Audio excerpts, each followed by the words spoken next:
Le front de résistance qui maintient son sit-in devant les locaux du ministère de l'Intérieur, et cela malgré, vous l'avez dit, l'interdiction du préfet de Dakar qui s'est fondée sur l'arrêté Ousmane Gom de l'électricité. Donc dans l'air, à la place Washington, prédit le quotidien pour qui le FRN est déterminé à braver l'interdiction du préfet. Pour l'Observateur, l'opposition défie le préfet de Dakar. Selon l'AS, elle défie le pouvoir. Tribune parle d'un mardi de tous les dangers et indique que les grenades lacrymogènes risquent de tonner en centre-ville. En tous les cas, selon le quotidien, la conférence des leaders du FRN tient le gouvernement responsable de tout incident qui se sera produit. Le journal qui rappelle par ailleurs les griefs à déplorer devant le ministère de l'Intérieur. Entre autres, la mise en place d'une autorité indépendante pour organiser les élections, l'accès au fichier électoral, la confirmation des candidatures déjà annoncées de Karim Wade et de Khalifa Sall, des sujets sur lesquels le directeur de cabinet du président Macky Sall se prononce dans l'Observateur. Dans une interview accordée au journal, Maître Oumar Youm défend le régime et porte la réplique au pourfendeur de la décision de Macky Sall de révoquer le maire de Dakar, Khalifa Sall. Il s'en est aussi pris au mouvement Y en a marre qui, à son avis, est une opposition déguisée en société civile. Maître Oumar Youm confie aussi que la candidature réelle ou supposée de Khalifa Sall n'hante pas leur nuit. Khalifa Sall révoqué, les Échos apprend que le conseil municipal va être convoqué pour élire un nouveau maire.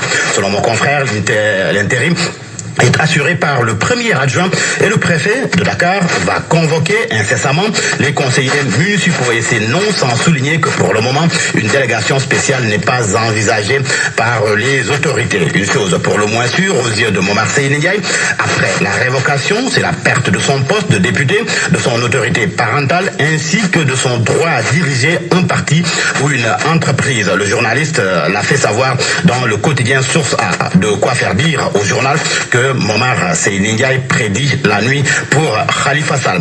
Un autre Sall à la une du quotidien LAS, Macky Sall. C'est à propos du parrainage du candidat de Benno Bokk Yakaar que le quotidien LAS traite ce matin. Macky vise, selon mon confrère, la barre des 248 650 signatures. La mouvance présidentielle a serré ses objectifs dans le département de Dakar pour récolter donc à terme le maximum de signatures dans la capitale forteresse imprenable de Khalifa Sall. Ainsi, il est assigné à chaque commune un nombre spécifique de signatures pour parrainer le candidat Macky Sall à la présidentielle de 2019. Le parrainage fait également la une du journal Sud Quotidien avec la collecte des signatures, le parrainage dans tous ses états.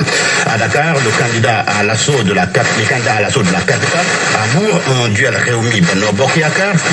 Benno Bokk Yakaar anime l'opposition, se cherche, et à Kolda, silence, on collecte. À Kolda, à Kaolack, Fatick et Kaffrine, bon début et timide déroulement selon Sud Quotidien, qui évoque également le cas de Ziguinchor avec la bataille de collecte de signatures lancée sur fond d'objectifs parfois démesurés. À Saint-Louis, plusieurs formations politiques sont sur le terrain. Et l'on parle de mœurs à présent avec le quotidien Vox Populi et le journal Enquête. À la une du journal Vox Populi, les filles enflamment les sites de rencontres. Ces messages salaces pour attirer les chauds lapins. Les homos infectent les réseaux sociaux. L'histoire rocambolesque d'un boy town dragué par un homosexuel. C'est à lire à la page 4 du journal Vox Populi. Pendant ce temps, Enquête parle de BCAO Guédiawaye avec la plage de tous les vices, pollution sonore, prostitution, agression. Les habitants de la cité d'Ilimbay sont au bord de la crise de nerfs, souligne le journal.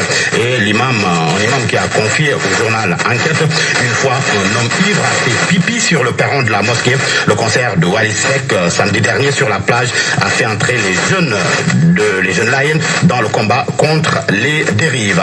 Et on termine par le sport avec le match Sénégal-Madagascar, plutôt Madagascar-Sénégal le 9 septembre, dimanche prochain. Donc, le sujet fait la une du journal Record avec le regroupement des Lions à Paris. Seul Alfred Ndiaye manque à l'appel. Ghana forfait contre Madagascar, ce que confie d'ailleurs le journal Stade qui titre Sadio Ménager, Ghana forfait.